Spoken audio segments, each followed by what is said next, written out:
Assalamualaikum warahmatullahi wabarakatuh. Alhamdulillahirabbil alamin. Wassalatu wassalamu ala asrofil anbiya'i wal mursalin sayyidina wa maulana Muhammadin wa ala alihi wa sahbihi ajma'in, amma ba'du. Radina billahi rabba wa bil islami dina wa bi Muhammadin nabiyya wa rasula. Rabbi jidna ilma warzuqna fahma. Rabbi sahri sadri wa yassir li amri wahlul uqdatam bil lisani yafqahu qawli bi rahmatika ya arhamar rahimin. Pertama-tama malam ini sama-sama kita mengucapkan puji serta syukur kehadirat Allah Subhanahu wa taala, yang mana kita termasuk hamba Allah yang diakui oleh Allah Subhanahu wa taala sebagai hamba yang taat, hamba yang beriman kepada Allah Subhanahu wa taala, sehingga masih mau hati kita masih diketuk digugahkan oleh Allah, itu menuntut ilmunya Allah Subhanahu wa taala. Amin ya rabbal alamin. Dan mudah-mudahan sepulangnya kita dari majlis taklim, semua dosa-dosa kita diampuni oleh Allah Subhanahu wa taala. Amin ya rabbal alamin. Alhamdulillah, Bapak RT kita baru sampai. Alhamdulillah. Selawat serta salam mudah-mudahan dicurah limpahkan kepada junjungan alam Nabi besar kita Muhammad sallallahu alaihi wasallam. Barang siapa yang berselawat satu kali sallallahu alaihi wasallam, Allah berikan pahala, yaitu diangkat dosa-dosa kita 10, diturunkan pahala kita 10 keberkahan. Jadi tadi kita berapa kali itu mengucap ya Nabi salam alaika, Masya Allah banyak banget. Pokoknya dari selawat doang juga orang menuntut ilmu mah kalau diawali dengan selawat, kalau kita buntel pakai karung itu mungkin dari 100 karung lebih. Oh, kalau pahala bisa dibuntel. Tapi alhamdulillah, mudah-mudahan pada malam hari ini semua dosa-dosa kita diampuni oleh Allah Subhanahu wa taala. Amin ya rabbal alamin. Di sini malam ini yang saya hormati dan yang dimuliakan oleh Allah Subhanahu wa taala, para jamaah, para Bapak Ustadz, Bapak Ketua RT dan jamaah sekalian semua yang saya hormati dan yang dimuliakan oleh Allah Subhanahu wa taala. Kenapa saya ngomongnya selalu dimuliakan? Sebab orang yang menuntut ilmu itu memang benar-benar dimuliakan oleh Allah. Tidak bohong-bohong, benar. Sebab apa? Allah memberikan pahala berlipat ganda. Jadi benar-benar dimuliakan. Duduknya kita malam hari ini benar-benar lagi dimuliakan oleh Allah Subhanahu wa taala. Masya Allah. Jangan kira bahwa orang yang duduk di majelis ilmu itu rontok semua dosa-dosanya yang dari pagi sampai tadi sore, habis dah malam ini. Kalau nggak percaya, ya itu mati habis mengaji. Benar juga dengan dia gitu. Iya, benar juga habis ngaji pahala dosa nggak ada sama sekali. Oh benar berarti. Itu kalau udah tahu udah ini mah cuma nggak banyak percaya. Kadang-kadang nggak percaya. Orang nggak tawan gaib, nanti tawannya pas udah di dalam kubur. Karena masih sehat mah nggak percaya bisa. Orang nuntut ilmu baik pahalanya gede banget nggak percaya. Kalau banyak yang percaya yang penuh ini nggak muat. Ya. Kalau banyak yang percaya mah nggak muat. Masya Allah berat, memang berat orang nuntut ilmu mah ya gitu. Tapi alhamdulillah walaupun sedemikian kita udah alhamdulillah malam ini sudah bisa kumpul, bertemu, bermusabahah, berselawat pada Nabi Muhammad Shallallahu Alaihi Wasallam. Jamaah sekalian yang saya hormati dan yang dimuliakan oleh Allah Subhanahu Wa Taala, malam ini saya buka tentang dari sini Muhtarul Hadis yang belum pernah jarang saya buka. Malam ini bukanya Muhtarul Hadis. Allah sangat gembira bila hambanya bertobat. Masya Allah di sini.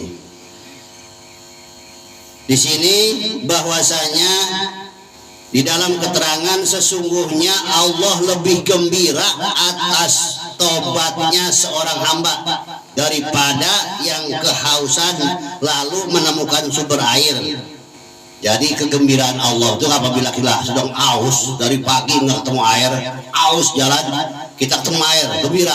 Itu gembiranya Allah kepada hambanya kita nih bertobat, itu lebih gembira lagi kata Allah. Dan lebih gembira daripada wanita mandul yang dapat melahirkan. Orang yang mandul berpuluhan tahun nggak puguh hamil kan senang banget tuh. Itu kegembiraan Allah melebihi daripada itu. Buat siapa? Buat orang yang bertobat kepada Allah dengan dosa-dosanya. Masya Allah. Berarti apabila ada hamba Allah manusia yang bertobat, itu Allah gembira. Gembiranya sama juga orang yang mandul nggak punya anak, lalu dia punya anak puluhan tahun, gembira. Itu melebihi gembira daripada itu. Tuh. Jadi jangan putus asa dah, banyak dosa. Bertobat sesungguhnya di sini. Jadi di sini seperti orang yang mandul, dan lebih gembira lagi daripada orang yang kehilangan anaknya. Orang sedang sayang-sayangnya anak tuh 4 tahun, 3 tahun hilang, terus ketemu. Misalnya hilangnya udah seminggu atau sebulan, tahu-tahu ketemu, gembira kan? Masa giramat itu Allah melebihi gembiranya daripada itu buat orang yang bertobat, buat hambanya yang bertobat. Astagfirullahaladzim, ya Allah, saya ini benar-benar ya Allah, saya kalau saya ingat dosa saya yang ingat doang ini, belum yang nggak ingat gitu ya. Ya Allah, yang saya ingat doang ini, ya Allah, dulu saya pernah begini, pernah begitu masih muda. Sekarang ya Allah saya tobat, tidak saya akan ulangi lagi. Itu Allah gembiranya, lebih gembira lagi orang yang kehilangan anak yang udah sebulan atau setahun ketemu lagi. 1000 dari kegembiraan. Tuh di sini menemukan. Dan barang siapa yang bertobat kepada Allah, tuh di sini dengan tobat yang murni. Tobat yang murni gimana sih? Udah, kalau udah tobatnya jangan diulangi lagi. Biasanya main jablay misalnya. Tobat saya mah gua bakal saya main lagi, main perempuan lagi, jablay lagi, bangsa. Lagi nggak punya duit, pokoknya saya tobat dah, duit saya udah habis tuh buat main perempuan. Tobat saya mah pasti kasih lagi sama Allah duit banyak. Main lagi itu nggak beda. Saya bertobat dari judi, saya bertobat dari berzina, saya bertobat dari minuman keras. Itu waktu lagi susah, habis duitnya habis dari judi, tobat, pasti kasih duit, begitu lagi. Itu bukan tobat yang murni. Jadi kalau tobat yang murni mah sesali semua perbuatan dosa kita dengan renungan, ya Allah tidak saya ulangi lagi. Dikasih kaya tetap nggak diulangi lagi. Itu tobat yang murni namanya. Maka itu Allah gembiranya sama juga orang yang mandul, sama orang yang kehilangan anaknya, lalu anak yang ketemu, itu gembiranya lebih daripada itu, 1000 daripada gembira. Jadi senang, cinta banget, senang banget Allah tahu bagi orang yang bertobat yang sesungguhnya.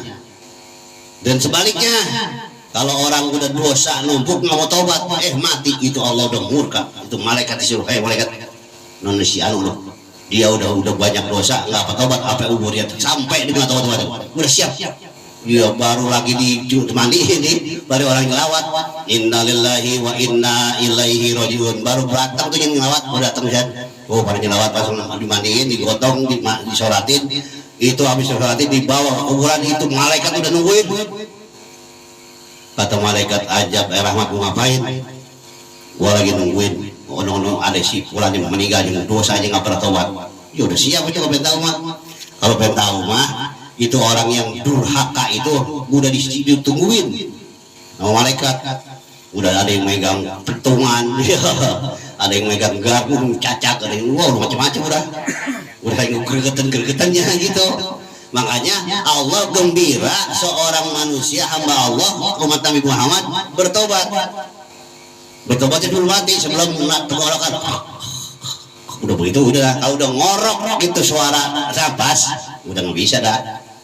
Makanya kalau pengen kenal orang itu udah mudahan, lihat satu lidahnya udah pendek, 2 suara napasnya udah ngorok, udah jangan bawa ke rumah sakit, itu mah sayang doang.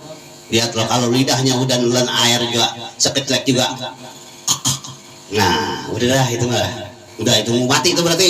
Ya udah bisa tobat kan. Ada ya orang sakit itu dikasih air 1 tetes dari sendok, udah dah, kalau mati dah kalau gitu kan.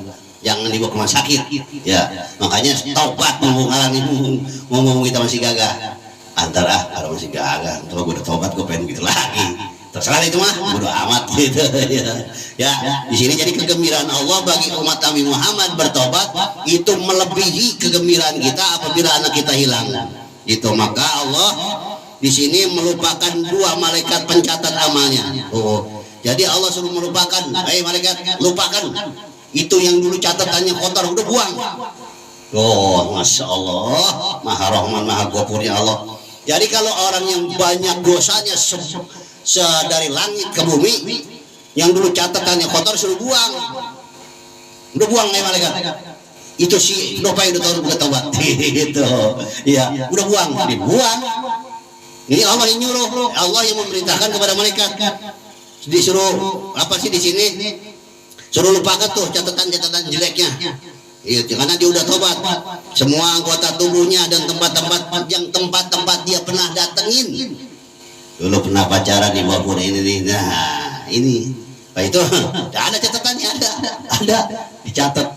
Dicatat apa ya? Karena udah tobat pas meninggalnya ya hilang, ditinggalkan sama Allah. Tapi kalau dia belum tobat dari mulai akhir balik sampai berumah tangga sampai mati nggak tobat, itu catatan yang dulu di bawah pohon pisang, ya, di bawah pohon ini gandeng-gandengan, pegang-pegangan, itu ada videonya liatin. Itu gua ya, itu saya itu dulu waktu begini, kalau ada semua udah di videoin, serem. Nah ini dia videonya nih, udah direkam semua ya, direkam nih, ini dia nih dulu. Nah kelihatan semua, ini saya. Kata Allah nggak bisa ngelak kamu, kagak bisa ngelak, tuh liatin sendiri, tuh lu waktu masih muda begitu. Sekarang lu nyesel ya, karena kalau lu mati di dunia lu belum tobat. Nah hati-hati ya. Hati-hati kalau kita meninggal dunia belum tobat, nanti akan gambaran maksiat kita, dosa kita diperlihatkan oleh Allah Subhanahu wa taala. Tapi bagi orang-orang yang bertobat sebelum mati, ini dari tempat-tempatnya yang melakukan dosa sehingga semuanya tidak dapat menjadi saksi bagi kesalahan-kesalahannya. Oh, Maha Ghafur Allah.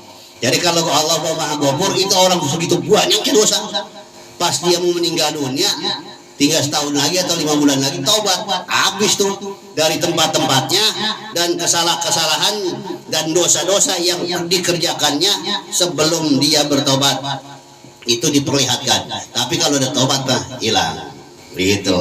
Tuh enak, makanya mari sama-sama kita bertobat berjamaah, gitu. Ya tobat bagaimana sih? Saya mau bisa, jangan astagfirullahaladzim, jangan astagfirullahaladzim, ingetin astagfirullahaladzim, ya Allah ampun ya dosa kami ya Allah yang telah kami perbuatkan dulu saya pernah begini ya Allah, saya pernah begini ya Allah, pernah begini, ingetin, saya tidak akan saya ulangi lagi, terus tambahin ibadahnya. Kalau udah taubat jangan jalan di tempat, biasa sholat wajib tambah sunatnya, biasa sunat rawatib dia rajin, tambah tahajud dia rajin, tambah 2, terus udah kebiasaan, akhirnya sholat puasa Senin Kemis ya terus. Kalau orang udah tobat mah, jadi jangan melihat orang, wah dia mau udah tobat, tapi masih begitu, sholat johornya masih jam 2, jam 3, katanya udah tobat.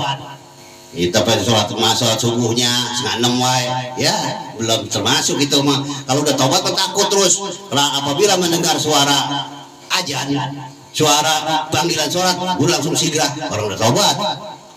Karena kalau orang mau tobat, udah tobat itu sama juga orang udah mau mati. Keingetannya udah mati, udah. Baru tobat namanya, tobat tanasuha ya. Jadi kata tobat tanasuha udah merubah semua yang kekurangan kita bisa dilebih-lebihin. Gitu sholatnya.